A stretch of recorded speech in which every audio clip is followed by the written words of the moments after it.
Good morning friends. I welcome you all in my channel HS Preparation with Pradeep.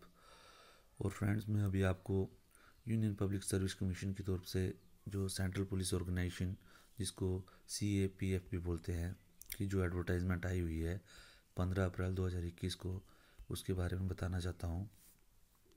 Friends, जो भी candidates graduate हैं, चाहे mail हैं चाहे फीमेल हैं, वो सब जो है इसके लिए अप्लाई कर सकते हैं। ठीक है। और इसकी जो अभी इन्होंने अप्लाई करने की तारीख अभी 15 अप्रैल से लेके 8 अगस्त को तो एग्ज़ाम है। 15 अप्रैल से लेके 5 मई 2021 तक इन्होंने दिया हुआ है। ठीक है। तो लास्ट डेट जो है आप 5 मई 2021 तक जो है अप्लाई कर सकते हैं शाम के 6 बजे तक। उसके बाद इन्होंने ये दिया हुआ है कि जो टोटल वैकेंसीज़ हैं, जो BSF की हैं 35 हैं, CRPF की 36 हैं, CISF की 67 हैं, ITBP की 20 हैं और SSB की 1 हैं। इसमें टोटल जो है 159 पोस्ट इन्होंने दी हैं। और इसके बाद इन्होंने एग्जामिनेशन सेंटर दिए हैं। और उसके बाद इन्होंने जो एलिजिबिलिटी रखी हुई है वो इंडियंस एंड नेपाली एंड जो भूटानीज़ हैं वो अप्लाई कर सकते हैं। उसमें मेल और फीमेल जो दोनों कैंडिडेट्स सभी अप्लाई कर सकते हैं। उसके बाद एज लिमिट इन्होंने जो है 20 से 25 साल तक रखी हुई है। लेकिन जो कुछ कैंडिडेट जो शेड्यूल कास्ट, शेड्यूल ट्राइब्स और OBC के हैं और एक्स सर्विसमैन हैं, उनके लिए एज लिमिट्स में इन्होंने कुछ रिलैक्सेशन दी हुई है। लाइक SC STs के लिए इन्होंने 5 इयर्स और OBC के लिए 3 इयर्स और एक्स सर्विसमैन के लिए 5 इयर्स। बट मैक्सिमम एज जो है इन सब की 30 इयर्स से ऊपर नहीं होनी चाहिए, एक्सेप्ट जो SC STs और OBCs, वो जो सेंट्रल गवर्नमेंट एम्प्लॉयज़ हैं उनके लिए इन्होंने 5 इयर्स, मतलब सेंट्रल गवर्नमेंट एम्प्लॉयज़ जो है 30 इयर्स तक के अप्लाई कर सकते हैं। और उसके बाद जो SC STs हैं, जो एक्स सर्विसमैन हैं या OBC हैं, उनके लिए जैसे SC ST एक्स सर्विसमैन है तो 35 इयर्स तक, और OBC जो एक्स सर्विसमैन है वो उसमें 33 इयर्स तक वो अप्लाई कर सकता है। उसके बाद जो 10% जो टोटल पोस्ट हैं उसके लिए एक्स सर्विसमैन के लिए इन्होंने रिजर्व करके रखी हैं, मतलब एक्स सर्विसमैन के लिए 16 पोस्ट जो है रिजर्व होंगी। ठीक है। और उसके बाद जो है ये एग्जामिनेशन जो है इन्होंने 3 स्टेज में कंडक्ट करते हैं। पहले जो है रिटन, उसके बाद जो है आपका फिजिकल एब्सेंस टेस्ट, उसके बाद आपका मेडिकल टेस्ट और उसके बाद जो है आपका इंटरव्यू। ये 4 स्टेजेस होती हैं। इन 4 स्टेजेस में ये जो कैंडिडेट्स होते हैं, बहुत से जो है कैंडिडेट्स इन स्टेजेस में जो है स्क्रीन आउट होते रहते हैं। और फाइनली जो है आपको 3 टाइम जो कैंडिडेट्स होते हैं, जो इनकी जो वैकेंसी होती है, वही जो है वहाँ पे पहुँच पाते हैं। तो मेरा आपसे रिक्वेस्ट है कि इसका जो एग्ज़ाम है, एग्ज़ाम को काफ़ी टफ होता है। अगर इतना टफ नहीं है, लेकिन अगर आप तैयारी करोगे तो definitely you will get through it. और रिटन टेस्ट से ज़्यादा टफ फिर फिजिकल हो जाता है, फिजिकल से टफ जो आपका मेडिकल हो जाता है, और मेडिकल से ज़्यादा टफ आपका इंटरव्यू हो जाता है। क्योंकि इंटरव्यू जो है आपकी, ये जो है UPSC कंडक्ट करता है, और UPSC यहाँ पे दिल्ली पे ही कंडक्ट करता है, और उसको सेम वही बोर्ड कंडक्ट करता है जो कि आपका IAS का बोर्ड होता है। तो इसलिए मेरा आपसे रिक्वेस्ट है कि जब भी आपका, जैसे ही आपका रिटन टेस्ट क्वालिफाई होता है तो आप फिजिकल टेस्ट की तैयारी कर लो। ठीक है। फिजिकल टेस्ट जैसे ही होता है तो मेडिकल तो आपके हाथ में है नहीं। ठीक है। और उसके बाद जो है इंटरव्यू की आप जो है ना तैयारी कर लो। ठीक है। मेडिकल तो आपके बिल्कुल हाथ में नहीं है, क्योंकि मेडिकल तो जो होना है वो होगा। ठीक है। उसके बाद जो है कैंडिडेट्स, इसकी जो कुछ फिजिकल रिक्वायरमेंट भी होती है कि आपकी जो हाइट होती है, चेस्ट होता है, ये सब जो है आपकी जो इन्होंने स्टैंडर्ड दिया होता है उसके हिसाब से आपको होना चाहिए। अगर आपकी फिजिकल स्टैंडर्ड उसी हिसाब से नहीं है तो आपको फिजिकल में पहले ही आपकी स्क्रीन आउट हो जाएगा, और आपको जो है ग्राउंड में भी आपको ग्राउंड में आपको मतलब अपीयर नहीं होने दिया जाएगा। तो पहले जो मैं आपको बताता हूँ कि जो रिटन टेस्ट है उसको कैसे, रिटन टेस्ट जो है इनके 2 पेपर होते हैं। एक पहला पेपर जो है इन्होंने बताया हो कि 8 अगस्त को होगा 10 बजे से 12 बजे तक, और दूसरा पेपर जो है 2 बजे से 5 बजे तक। तो मतलब पहला पेपर जो होगा वो जो है वो 2 घंटे का होगा, और दूसरा पेपर 3 घंटे का होता है। तो पहला पेपर में जनरली आपने देखा होगा कि इन्होंने ये पूछा है कि जनरल इंटेलिजेंस, ये सब जनरल एबिलिटी। उसमें जनरल एबिलिटी में इन्होंने बताया है कि आपको जो 250 मार्क्स का होगा क्वेश्चन। इसमें 250 मार्क्स में से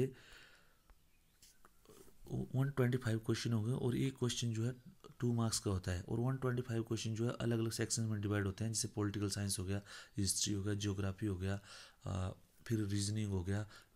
उसमें बेसिक एलिमेंट्री मैथ हो गया, ये सब को मिला के, और आपको टोटल 5 और 6 सेक्शंस होते हैं जो आपको 125 मार्क्स के होते हैं। तो इसमें वो आपको स्कोर करने के लिए मेरा ये रिक्वेस्ट है कि जो भी करंट अफेयर्स से रिलेटेड, इंडियन पॉलिटी से लेके इंडियन जो भी मैं लेक्चर आपको डाउनलोड कर रहा हूँ, प्लीज़ गो थ्रू दैट।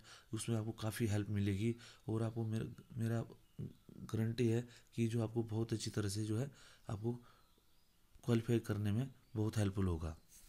उसके बाद जो है अभी आपको जो पेपर 2 होता है, पेपर 2 जो है इसमें ऐसे राइटिंग प्रेसी और एक कंप्रीहेंशन, ये 3 सेक्शन होते हैं, ठीक है। तो ऐसे राइटिंग में आपको ये है कि अगर आपने वहाँ पे इंग्लिश मीडियम लिख दिया तो आपको इंग्लिश मीडियम में ही ऐसे लिखना पड़ेगा। अगर आपने हिंदी मीडियम चूज़ किया तो आपको हिंदी मीडियम में ही आपको ऐसे लिखना पड़ेगा। और उसके बाद जो कंप्रीहेंशन एंड प्रेसिज होता है वो आपको जो जनरली इंग्लिश में होता है वहीं से आपको आंसर देना होता है, ठीक है। और जैसे ही आपका ये रिटन एग्जामिनेशन क्वालिफाई हो जाएगा, उसके बाद जो आपको ग्राउंड्स के लिए जो फिजिकल एब्सेंस टेस्ट बोलते हैं उसके लिए आपको कॉल आएगी, ठीक है। तो इसमें इन्होंने बताया है कि देखिए आपको जो ग्राउंड्स होगा उसमें जाते ही पहले आपका जो सबसे पहले आपका जो फिजिकल स्टैंडर्ड चेक किया जाएगा, ठीक है। फिजिकल स्टैंडर्ड में आपकी हाइट, वेट और ये जो चेस्ट वगैरह ये सब होगा, ठीक है। पहले ही होता है, सबसे पहले होता है। जैसे आप वहाँ पे एंटर करते हैं, आपके डॉक्यूमेंटेशन होते हैं, डॉक्यूमेंटेशन के बाद जो है आपका पहले हाइट मेजर होगी, फिर चेस्ट होगा, उसके बाद वेट होगा। अगर ये आपकी इनके स्टैंडर्ड से रिलेटेड नहीं है तो वहीं पे आपको निकाल देंगे, ठीक है। तो आप मेक श्योर कीजिए कि जो भी आपका फिजिकल स्टैंडर्ड है वो उसके हिसाब से फिट हो रहा है कि नहीं हो रहा है। अगर नहीं हो रहा है तो please don't apply for it, otherwise आपको फिर जो आपको प्रॉब्लम होगी, आपका टाइम वेस्ट होगा, ठीक है। और उसके बाद जैसे ही ये फिजिकल स्टैंडर्ड आपको मैच करता है, उसके बाद आपका 100 मीटर का रेस, 800 मीटर का रेस और लॉन्ग जंप और शॉर्ट पुट होता है, ठीक है। तो 100 मीटर का रेस आपको जो मेल कैंडिडेट है उसमें 16 सेकंड में आपको करना आता है, फीमेल को आपको 18 सेकंड में करना होता है क्वालिफाई, ठीक है। और 800 मीटर का भी देखो टाइमिंग दिया हुआ है 3 मिनट 45 सेकेंड और 4 मिनट 45 सेकेंड। ये सब जो है ये आपको इधर से देख लीजिए आप, ये जो दिया हुआ है स्टैंडर्ड इसका पूरा, ठीक है। तो ये आपको जो है आपको इस स्टैंडर्ड से मैच होना। और मैं आपको ये कुछ चीज़ बताता हूँ जी, इनका क्या है कि जैसे ही 100 मीटर का रेस ख़त्म होता है आपको टाइम नहीं मिलता है, और आपको जो है सीधा ये 800 मीटर के लिए खड़ा कर देते हैं। एक मिनट का गैप रहता है, 1-2 मिनट का, ठीक है। और उसी में ही आपको ये जो 800 मीटर की रेस करनी पड़ती है। और मैक्सिमम जो मैंने कैंडिडेट देखे वो जो इसमें सबसे ज़्यादा इसी में ही फेल होते हैं, क्यों they can not qualify the physical efficiency test. और बहुत से मेरे जो फ्रेंड्स हैं उसमें क्वालिफाई नहीं हुए हैं, और बेचारे इतना जो प्रैक्टिस करते हैं, प्रैक्टिस करने के बावजूद फेल हो जाते हैं। तो इसलिए मेरा रिक्वेस्ट है कि the moment you qualify your written test, आप जो है फिजिकल एफिशिएंसी टेस्ट के लिए डट जाओ, ठीक है, तैयार हो जाओ अच्छी तरह से उसके लिए।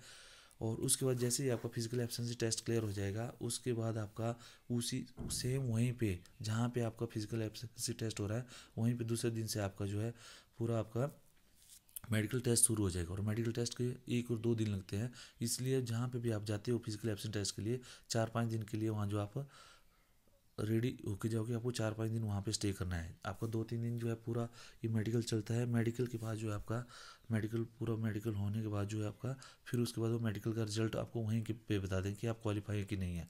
अगर इन केस को आपको टेम्प्रेरी अनफिट करते हैं या परमानेंट अनफिट करते हैं तो आप जो है उसके अगेंस्ट में अपील कर सकते हैं।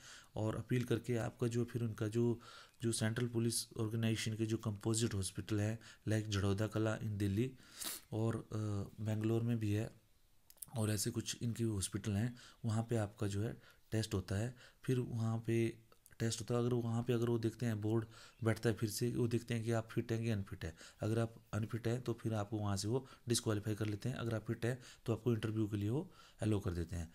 इसके बाद मेडिकल टेस्ट में फिट होने के बाद जो है आपको वो आगे इंटरव्यू कंडक्ट करवाते हैं। और मेरा आपसे रिक्वेस्ट है, मैं पहले बता चुका हूँ कि इंटरव्यू जो है इसका सेम IAS पैटर्न में होता है, और वही बोर्ड करता है जो IAS बोर्ड कंडक्ट करता है। तो they are expecting the same standard from you as like your IAS candidate, ठीक है। तो वहाँ पे आपको चॉइस दी जाती है कि आपको इंग्लिश में, हिंदी में आप कुछ भी बोल सकते हैं, कोई ऐसे ही नहीं है। पर ये है कि मेरा रिक्वेस्ट है आपसे कि जैसे ही आपका ये physical absence test, written test और मेडिकल टेस्ट क्लियर होता है, आप जो है किसी भी कोचिंग इंस्टीट्यूट में जाके पर्सनालिटी टेस्ट की अच्छी से तैयारी कर लीजिए। तो ये आपको हेल्पफुल होगा, क्योंकि जो है 150 मार्क्स का होता है और मैक्सिमम मेरिट यहीं से डिसाइड होती है, ठीक है। अगर आपके मार्क्स इसमें इंटरव्यू में अच्छे आ गए तो definitely you will get through, और नहीं हुआ तो आप नहीं होंगे। जैसे ही आपका इंटरव्यू क्वालिफाई हो जाता है जेंटलमैन, और आपका हो जाता है, तो फिर मज़े करो, फिर आप जो है असिस्टेंट कमांडेंट बन गए, ठीक है। तो मेरा यही रिक्वेस्ट है आपसे कि जो जहाँ तक रिटन टेस्ट की तैयारी है, जो मैं आपको लेक्चर जो मैं आपके रेडी कर रहा हूँ, ये जो मैं भी अपने चैनल पे जो मेरे लेक्चर हैं करंट अफेयर से रिलेटेड, इंडियन पॉलिटिक्स से रिलेटेड, इंडियन हिस्ट्री से रिलेटेड, आप उसको थोरोली फॉलो करें। Definitely it will help you out.